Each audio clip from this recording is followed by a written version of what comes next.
Daniel left town for a short business trip 2 days later. Emma was secretly relieved. The house felt safer when she was alone.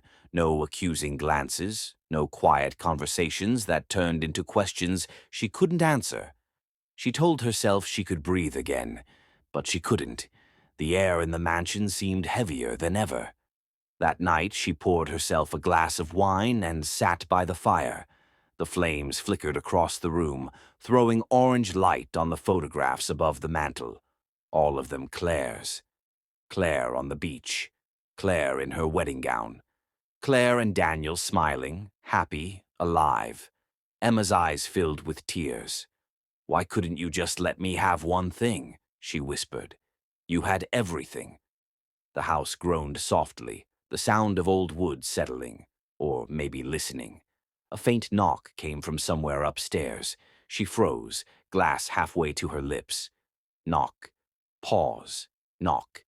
Her breath quickened. "No," she whispered. "Not tonight."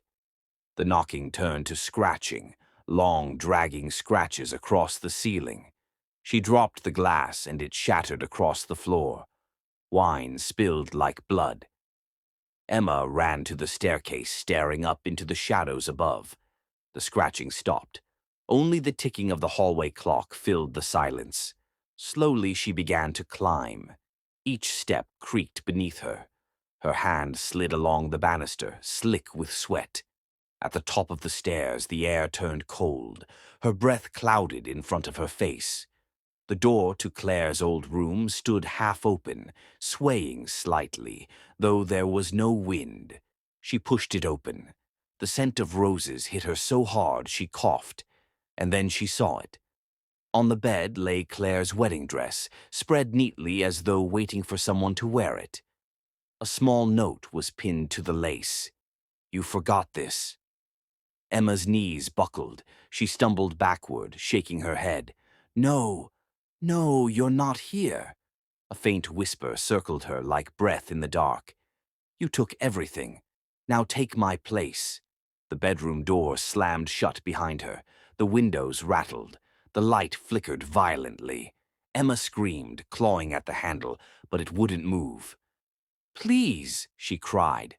"I'm sorry." Her voice broke, echoing off the walls. And then, as suddenly as it began, the noise stopped. The lights steadied. The air grew still again. Emma turned slowly. The wedding dress was gone. The bed was empty. Only a single rose petal lay on the pillow. She fled the room and locked herself in the bathroom. Her reflection stared back at her, pale and wild-eyed. "You're losing it," she whispered. "You're not haunted. You're guilty." But even as she said it, the mirror began to fog. Letters appeared in the mist. "I forgive you." Emma backed away, trembling. "No, you don't."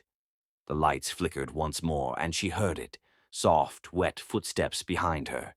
She turned slowly. The tub was filling with water on its own. Clear at first, then darkening, swirling into a deep red. Her scream tore through the mansion.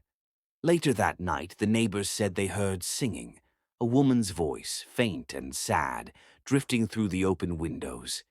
No one dared go near. By morning, Daniel returned.